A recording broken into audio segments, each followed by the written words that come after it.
Yeah, look at camera there. All right, Homesteader family, welcome back to the journey.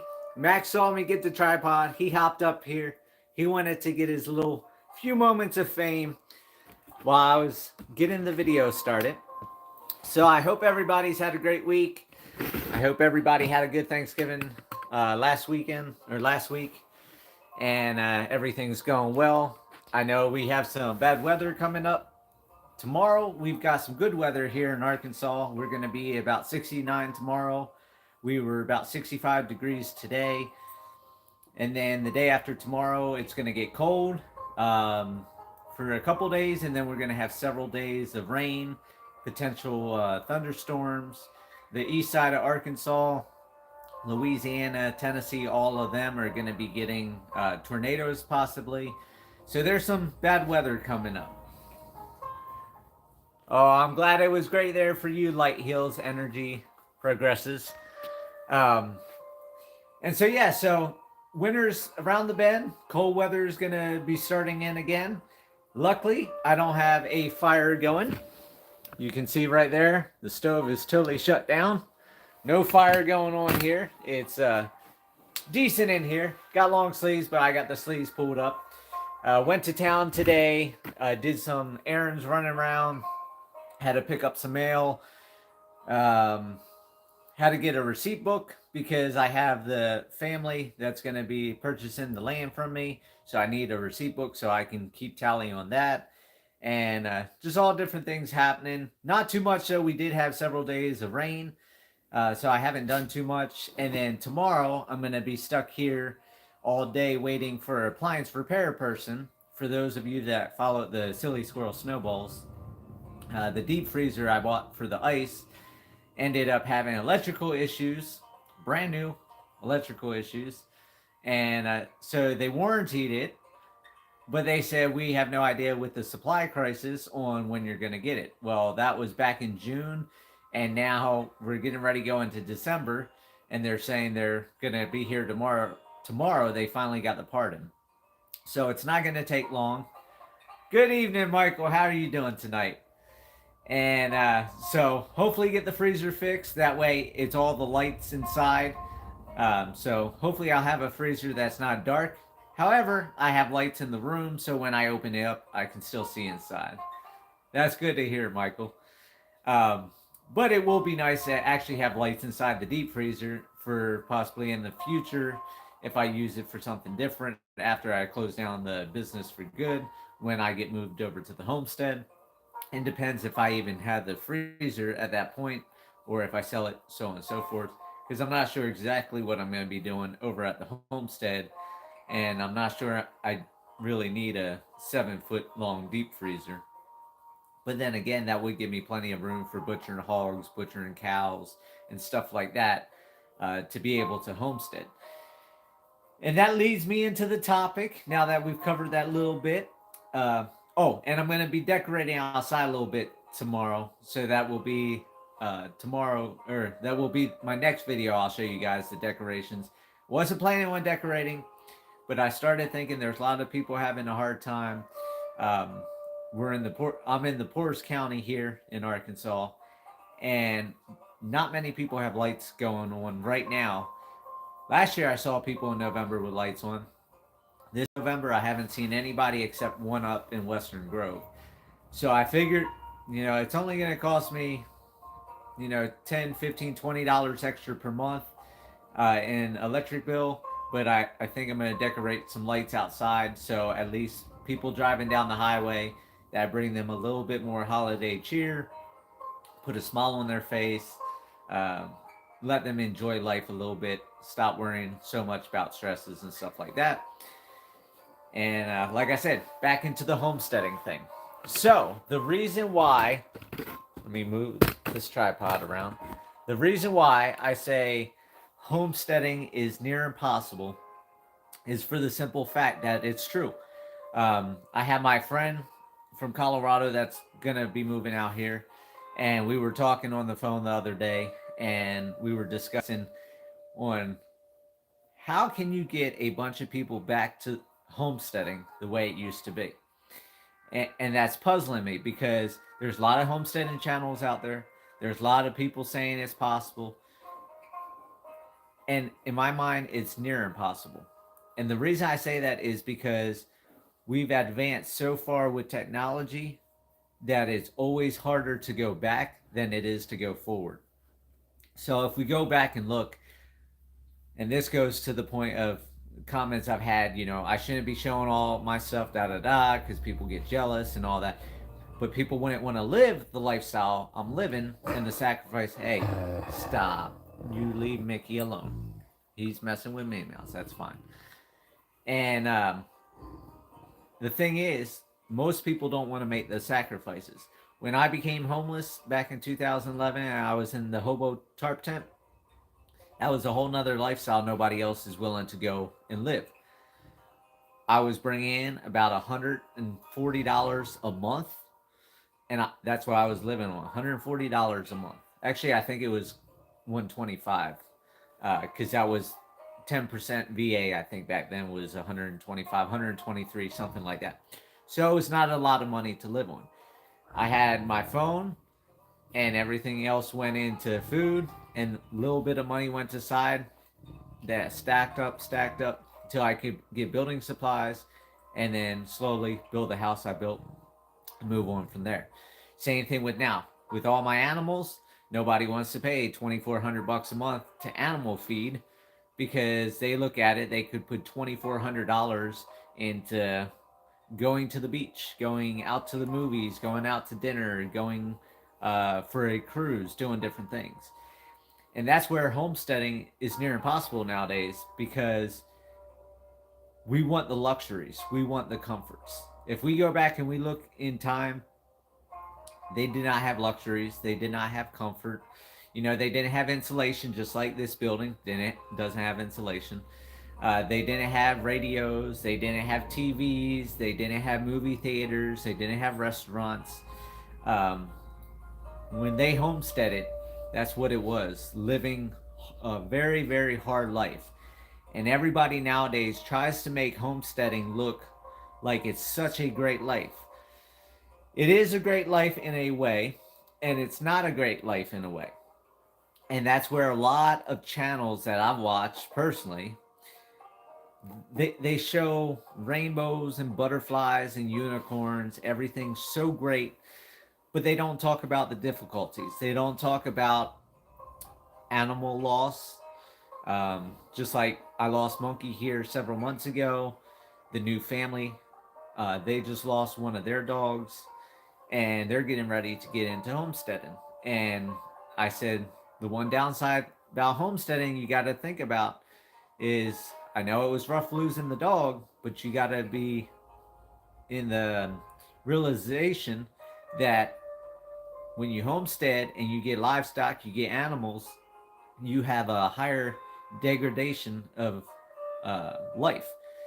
You have a lot more animals dying from disease or from sickness, or from, like, if you have chickens, you have hawks and eagles that come in and kill them, raccoons and possums that kill them, neighbors' dogs, wild dogs that come in and kill them. You got coyotes, bears, bobcats, lynx, lions, you name it, there's all different things. And that's just for chickens. Then goats.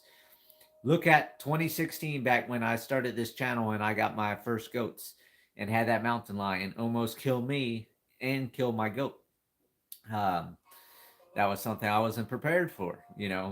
I didn't think 3-4 days into having goats, I would have a mountain lion come and kill one of my goats.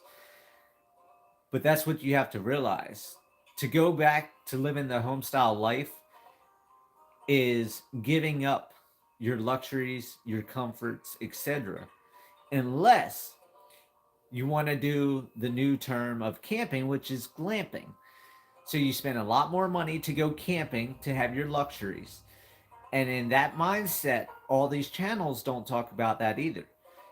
If you're going to go back to homesteading and you want to have the luxuries there, you're not going to get into homesteading by going around and picking up free pallets and free broken wire and things like that to construct a homestead, because in your mind you're stuck in the luxury world. You're stuck in the world that everything's got to look nice, everything's got to look new.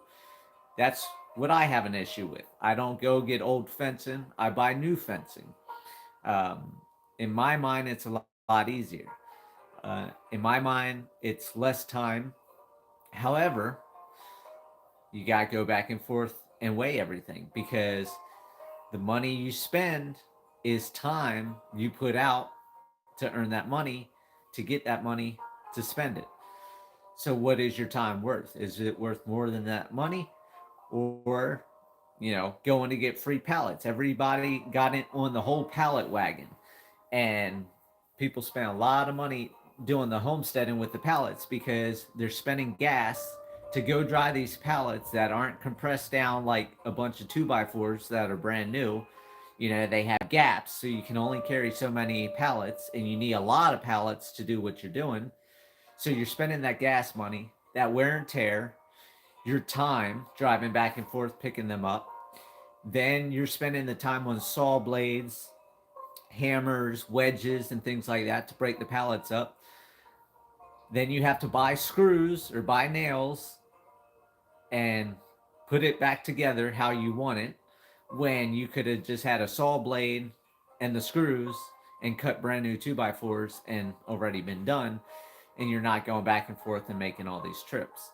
Homesteading is not what everybody thinks it's made up to be.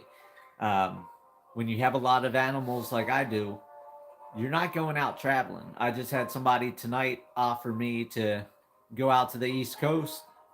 They just got a new place by the beach, and offered me to a chance to come out and visit and spend some time at the ocean.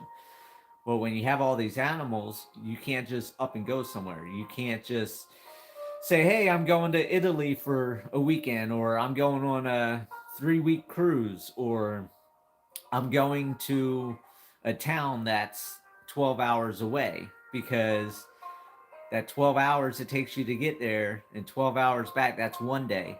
How much time are you spending at that place? Well, then you're a day and a half, 2 days in. What about your animals? Unless you set up a way to feed them, water them, so on and so forth. And then at that point, you still have to remember something could go wrong. An animal could get sick. Look at what happened to Rex, my baby kangaroo, when he got bit by the snake. And I went over a day and a half later, and I had lost him. That's the difficulty I have right now of not living on the homestead. Now, however, I wasn't living anywhere close to the homestead. That's why it was every other day I was going over there. But even now, being 6 miles away from the homestead, I'm not there. I don't hear the animals. If a predator's coming in, if a wild dog that was let loose, or neighbor's dog, or a coyote is trying to attack the animals, I don't hear that right now. I'm here at the restaurant. Um, that's something I have to face. And that's what I have to do, because I'm not willing to go back to homesteading in a way. Um, I am very comfortable here, having running water, electricity. I can flick a switch. I have a tub, washer, dryer. I don't have kitchen and stuff. So a lot of people can't live without a kitchen. I don't have a stove to cook on. I don't have a sink to clean dishes. I rinse my coffee cup as soon as I'm done drinking it in the bathroom sink.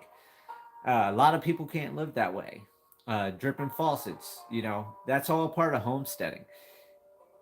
You've got to realize, if you want to get into homesteading, you either have to make the sacrifice and go back to a very rough life of living, or you're going to have a lot, and I mean a lot of money to put in to get a fancy homestead where you have modern technology inside your homestead.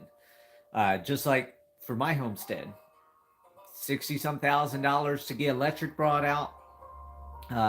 If I wanted water brought out by the county rural water thing, that's 42,000 or so, and that's if there's no issues or anything for the length of pipe. So right there, over $100,000 just to get utilities brought into my area because I'm so far out away from main roads and everything like that. So what am I going to do? I'm going to have to sacrifice luxuries and take the impossibility of having, or the possibility of having that out there, and go to the impossibility of not being able to afford that. And I'm going to go back to a more rough, rugged way of life. I'm not going to be able to flick a switch all the time. I'm not going to be able to run water nonstop. I'll be doing rain catchment eventually. When I can save up money, get a well. When I save up money, get solar, so on and so forth. So these are things you got to think about when you're watching these different channels on YouTube. Don't let everybody sell you on the idea that, oh, if times get rough, we can go back to homesteading, because most people don't realize what homesteading took. Try going out and cooking with a wood fire without a chainsaw. For most of you, you've never even cooked on a wood fire. So you don't know how much firewood it takes to cook beans for an hour. How much wood you're stoking just to keep the water boiling, just to keep food cooking. Let alone if you don't have a chainsaw, if you're out there with hand axes and hand saws, it's a whole different way of life. And that's the thing. When people are losing everything, and with society going the way it's going, job layoffs, inflation, everybody is thinking they're going to jump on this homesteading wagon. They're going to go out into the woods. They're going to get a piece of raw land, and they're going to build this elaborate homestead. They're going to have chickens. They're going to have goats. They're going to have a milk cow. They're going to make cheeses from the milk. They're going to have milk to drink. They're going to make ice cream. They're going to have eggs. They're going to have meat. They're going to have a garden with veggies and orchard with fruit trees. They think all these things are just going to happen, but they're not looking. When you move out away from the city, your time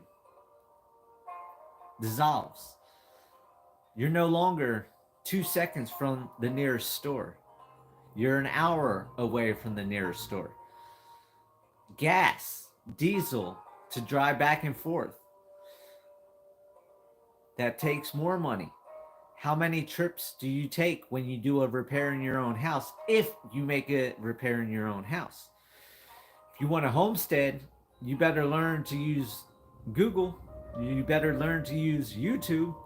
You better learn to use Facebook, and fall back on these different things right now on how to fix a leaky pipe, how to fix a plugged toilet, how to fix electrical issue. Because I'll tell you this, when you call an electrician like you did in the city and you say, hey, I need you to drive an hour out to me, an hour back to where you came from, and spend the time at my house, it's not going to be a quick little trip charge. That's going to be a costly charge. And if you don't know what you're doing and they come out and it's just a breaker that flipped, do you really want to spend $150 for a on-call visit, all those miles for something that simple? That's what I'm talking about. Homesteading is not as possible in the near term as people think it is. We want to start thinking. We want to start coming to the realization. All these channels, if you look in their description, they have all these websites.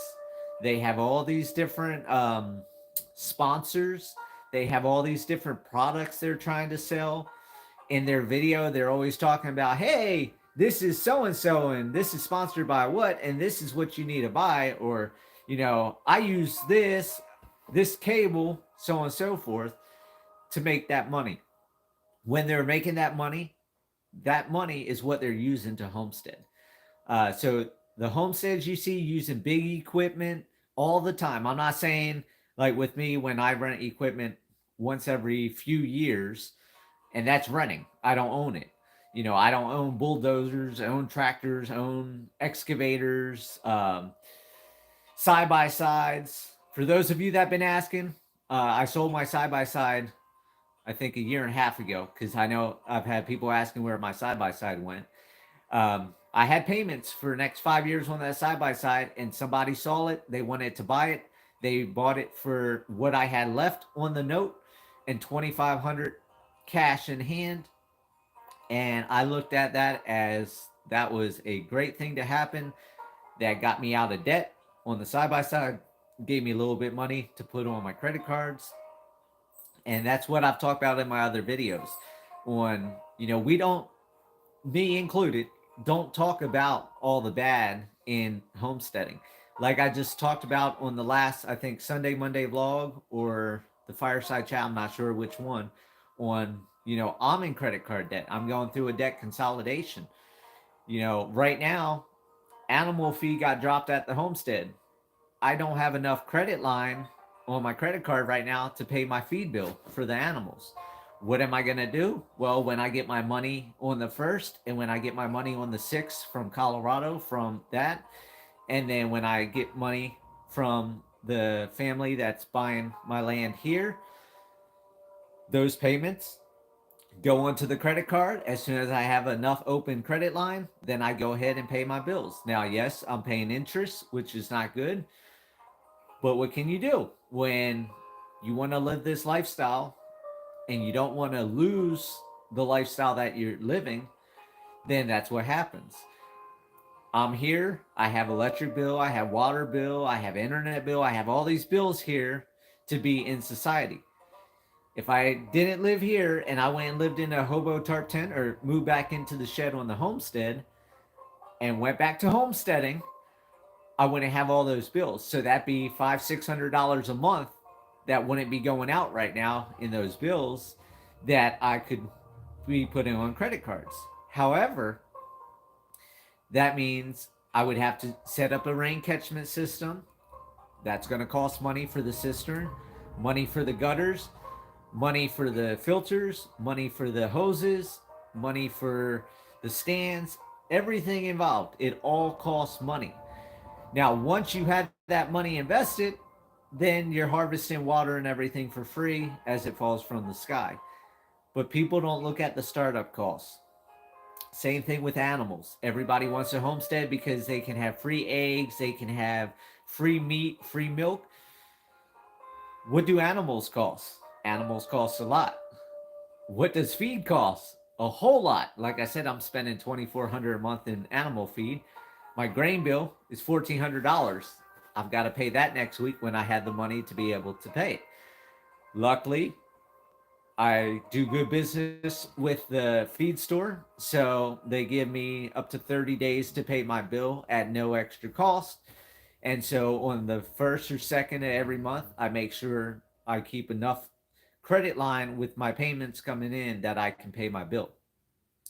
Fencing. What does fencing cost? You can't just have animals and have the animals out there. You put your chickens out there, guess what? They're going to be gone.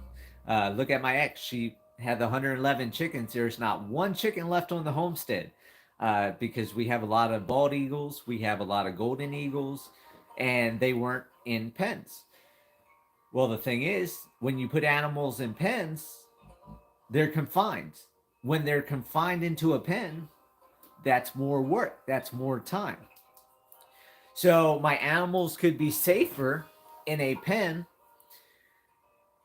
that would cost a lot of money to do, which preserves the life of the animal from losing that money, from spending money on that animal. But then I'm spending more time cleaning the pens. Where my animals, they live together. Everybody's seen that. They're on a lot of land. They have space. And with rain and mountainous property, things go downhill. So the heavy rains come, it washes the poo away. When you have chicken coops, you got to go in, you got to clean chicken coops. That's time. That's time I don't want to waste. I don't want to waste my time cleaning up poop and everything like that. I'd rather have it go down the hillsides, fertilize other parts of property, and then as I make more and more pens for the animals, it's rotational grazing. It has time to break down. And when you confine animals, then you have a lot more diseases. You have a lot more sickness. Look at my animals. I don't do all the chemicals. I don't do the shots and all that type of stuff. I've had people tell me I need to do all that. Well, Tiny Dude and Baby Boy, the original three goats, the one got killed by the mountain lion. I still have Tiny Dude, still have Baby Boy. The fourth goat I got, Jackson, I still have Jackson. Just uploaded an old video of Jackson on the roof at my original house that I did today on Facebook. So for those of you that follow me on Facebook, you might have seen that, or you might want to check that out, because Jackson was so small, his horns were little, and just seeing the goofball jump up on the roof, running around my roof, was just crazy. So I just wanted to make a real video for you guys today. I know I haven't done a lot of real talk videos lately, or the lies about videos that I used to do. And I didn't have much to cover because we had some rain, so I didn't get much work done. Not a lot happening here. I will be getting back into the woods and getting some more stuff done. But I want to take a couple weeks, recuperate, get my strength back, relax after doing all the forestry mulching and all that, getting that ready for them to have that done.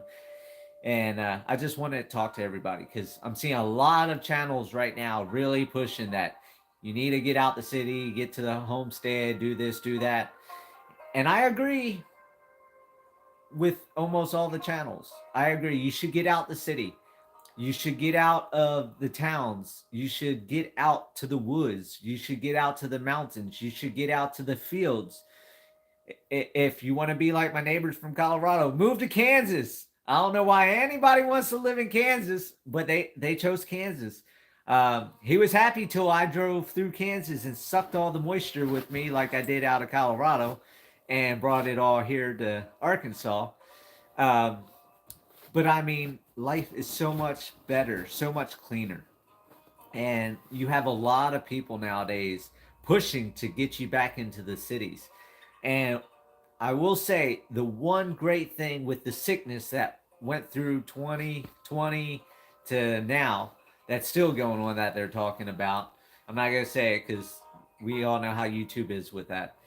But the one good thing about the outcome of that was in those couple years, it pushed so many people out of the cities. New York City had the biggest exodus. All these places got you out into the woods, got you out to clean air, to wildlife. And if anything, for those people that went right back to the cities after this whole thing, because they couldn't make it out here in the woods, they couldn't make it out here in the mountains, in the fields, in the farms, the ranches, it at least taught them something. It taught them life is not that simple. Life is not that easy. And for those city people that came out and got chickens and stuff because they panicked, they FOMO'd, fear of missing out, or they were scared and thought doomsday was going to happen that day, got those animals and realized it's not that easy to keep those animals alive. It's not that easy to produce your own food. It's not that easy to live that way of life. That homesteading is near impossible. And they went back to the cities with the tail between their legs. But it's at least in their mind. They at least got the thought. They at least got a little bit of taste of what we go through, what farmers go through, that farmers, ranchers, etc., the difficulties they go through to get that food into the grocery store, that all those city people were thinking we don't need farmers, we don't need ranchers because the food's in the grocery store. They did, different things I've seen on YouTube of people asking, and they say, we don't need farmers, we don't need ranchers because the grocery stores have it. And they didn't realize that the grocery stores got the food from the farmers and the ranchers. So that was one good thing that came out of that whole thing, was it opened up a bunch of eyes. It got a little bit of taste, a little bit of thought processing into people's heads to realize that homesteading is a little more difficult and a little bit more impossible than you think it is.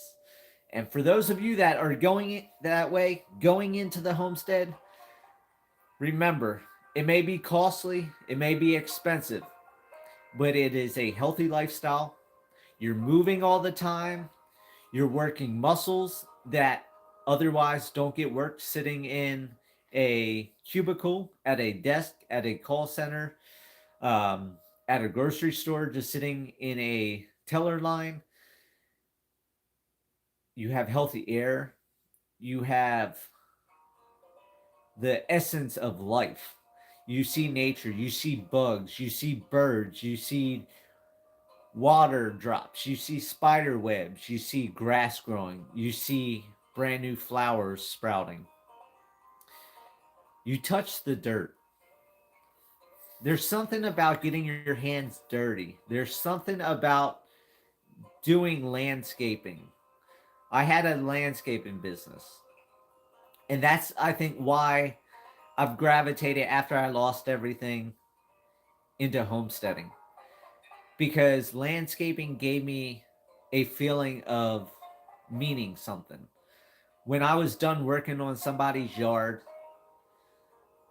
boom, beautiful flowers, beautiful grass, beautiful trees, waterfalls, ponds with goldfish or koi. Just the vision, just the excitement of wow, I turned that into this. And that's what homesteading is. I highly, highly encourage you to get into homesteading. For those of you that are into homesteading, you know what it is. It's a hard way of life, but that amazement of turning that into this. Getting your hands dirty, feeling the earth, having those bonds with the animals, those hard, rough days when you can go up to a camel like I have with Caesar and Cleopatra, wrap my arms around them, give them a big bear hug, and they just rest their head on your shoulder. And that bond, that feeling, that harmonic peace of mind, just reaching down in the soul, making you feel life, making you feel alive, making you feel like this is worth doing. I had all those years. It was rough. You chase money, you go out to bars, you party, you do all these crazy things because that's what society does. And like I've said in my other video, that's the problem. We're in a society. We need to get back to community. We need to get back to the love, the feeling, the soulfulness, the humbleness, the feeling of life. That's what it is. It's just feeling alive, enjoying life, being a part of a networking of energies, and not a hippie. For those hippies out there, that's on you guys. I know I say a lot of green deal stuff. I say a lot of hippie stuff. I say a lot of things that I'm not part of. Not part of churches, but I do a lot of church stuff that people say that I'm more churchly than other church people. I do more green things, like when I lived off grid, rain catchment, solar, than a lot of the green people do. I do a lot of hippie stuff that hippies don't even do. It's just being a part of life, enjoying life. We only have this one life. So, like I said, reach out, grab a handful of dirt, stop and smell the flowers, get out there and homestead, live your life. Don't waste it in an office. Don't waste it chasing money. Don't waste it in a bottle of booze. Don't waste it on drugs. Enjoy life while you have it. You're very lucky to be here. If anybody in your family didn't survive the wars, starvation, disease, suicide, car accidents, airplane accidents, train accidents, you name it. If anybody in your family didn't survive over all these thousands of years, you would not be here today. Because if any one of them died, you couldn't have been here. So think of how lucky you are out of how many billions, if not trillions, if not quadrillions of people that have died over all these thousands of years. For you to be one of the lucky ones here on this planet, able to live your life. Live a wholesome life, live a happy life, live a homesteading life. That might be my new tagline. That actually sounded pretty good. But like my tagline is, live happy, live free. That's the only way to be. I hope you guys get out there and homestead. Have a great night. Thank you for being part of the Sunday Monday vlog, and I'll see you on next video. Enjoy. Take it easy.